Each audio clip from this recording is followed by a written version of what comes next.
That was a look of horror on his face. He looked like, I know what I've just done. I am not long for this world. The poor sod, he knew he'd done bad. To be fair, if Escobar hadn't have got it, Stewart was on the far side with a possibility. USA win it 2-1. Colombians are out of the World Cup.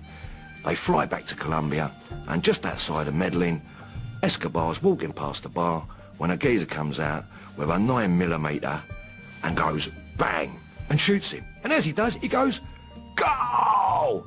He shoots him 12 times. In Colombia, the funeral of the footballer Andres Escobar has been taking place today. He was shot 10 days after he scored an own goal that helped put his team out of the World Cup. There was all sorts of rumours about betting and bribes. Made you realise the enormity of what football can do to a society. That somebody who'd lost money through an own goal would take revenge by actually killing another human being. Italia 90 kicked off with a very artistic ceremony which seemed to hit the mark in all the right quarters. Well, I'm not a big fan of opening ceremonies, but that was tremendous. Wasn't boring, entertaining, very, very lively, smashing. And the football was lively too, especially the opening match. Cameroon's naive but indomitable Lions were playing the vastly experienced and skillful Argentina. There's Maradona with the earring. I would wager that's worth a pretty penny.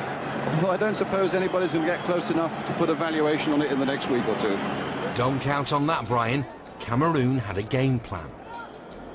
Maradona. Whacked from behind by Mabou. And here's Maradona. Maradona. Obviously, Maradona is not the most popular man in the world if you're an English football supporter. So you'd see Maradona with the ball and you think, go on, get him, get him, get him. And Maradona, a pick on. And a foul on him. And then you think, oh, God, no. Hurt him? Don't kill him. Not known for their selfish play, Cameroon shared the treatment out. And now he can really show his pace. Blocked down by Biek, and there's the yellow card for him. No, it's a red card. And the cards didn't stop there. He's gone past Kundi. He's got Maradona up alongside him, and in goes, whoop! That's a sending off.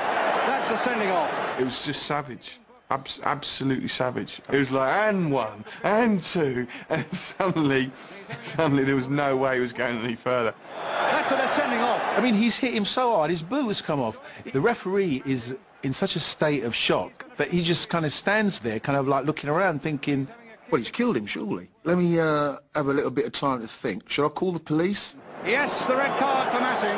If possible, it should have been more than a red card, because if that was seen on the street, you know, he would have served time. Well, here's a free kick to Cameroon.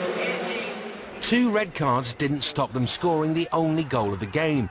Argentina's defeat would be a painful blow, but nowhere near as painful as the battering they'd had.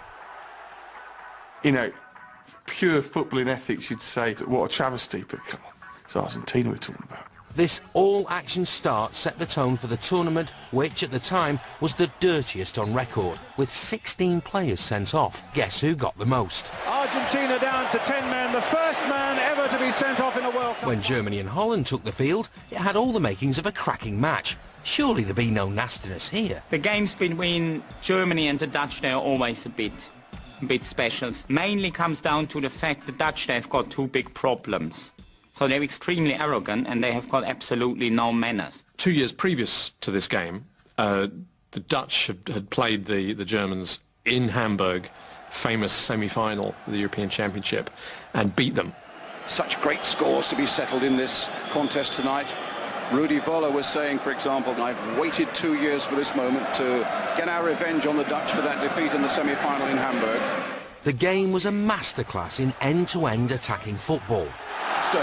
Here's Hullet, making his first appearance in this game, turned his man beautifully, and almost in there from Winter. Until the 19th minute, that is. Here's Voller, he's got past Van Aler again.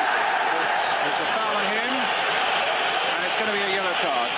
Rijkaard didn't actually touch him at all. Voller dives like some Olympic diving synchronised swimmer. And Rijkaard has obviously got the hump with him, and as Voller's walking away because he's got the free kick, Rijkaard growls up this great big greenie and gives it straight on the back of his curly perm.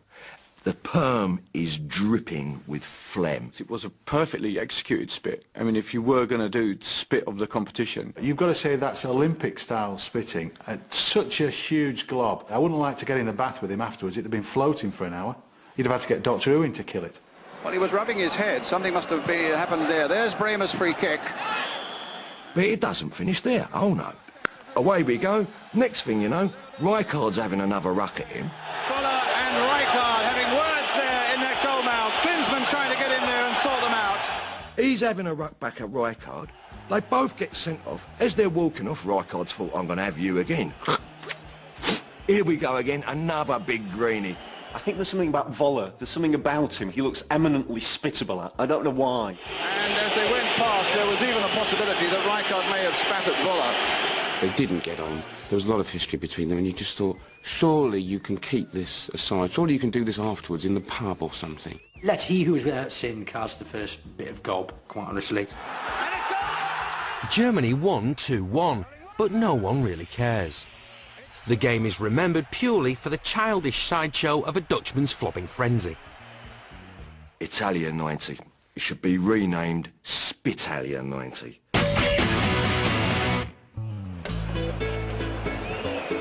(1982), and the world's greatest footballing spectacle lands in Spain. But while everyone was expecting sun, sangria and super skills, what the tournament actually delivers is innovative ways of maiming people. Just wonder what the referee thought about the challenge from Schumacher. Jaw-dropping television coverage. Already the scoreboard tells of our allegiance and no doubt reflects yours as well. And the shocking intervention of a sheikh when Kuwait played France.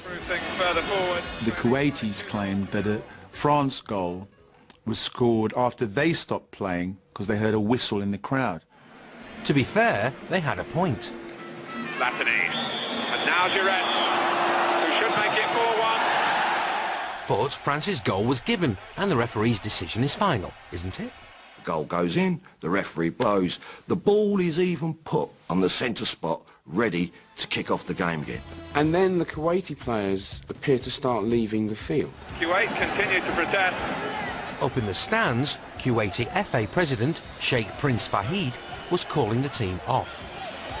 Next thing you know, he's marching down through the stands, walks on the pitch, has a word with the referee. Must be unprecedented in World Cup history. Sheikh Fahid, the president of the Kuwaiti Football Association, has come down to the touchline. The referee agrees the goal's disallowed. What on earth was happening? So at 3-1, play has restarted with a drop ball. France went on to win 4-1 anyway, and FIFA hit the multi-billions oil-rich Kuwaiti FA hard with a pocket-crippling fine of £8,000. You know, escape to victory was more believable than that. And another outrageous scandal was on the way. No, nothing to do with some of the most shocking hair crimes in mainland Europe, but a stitch-up. Yes, the dullest game in World Cup history. And quelle surprise, it involved the Germans. We had that one group game where, for whatever reason that I genuinely can't understand, we Germans get quite a lot of stick for. Well, for those from the fatherland still living in denial, let's spell it out. Hilariously, West Germany had suffered a shock defeat to lowly Algeria and faced a humiliating early exit. How about that? Well, that is absolutely fantastic. So they had to win the next game against virtual cousins Austria, who would go through as long as they avoided a 3-0 defeat, in which case Algeria would go home. Austria, their mates, their next-door neighbours, you know, people who's given them dictators in the past, you know what I'm saying? I've got a lot of friends in Germany and in Austria, and they assured me there was no way that these two teams were going to arrange the win that the Germans needed to send both teams through. But somehow, after 11 full minutes, the Austrian defence cracked.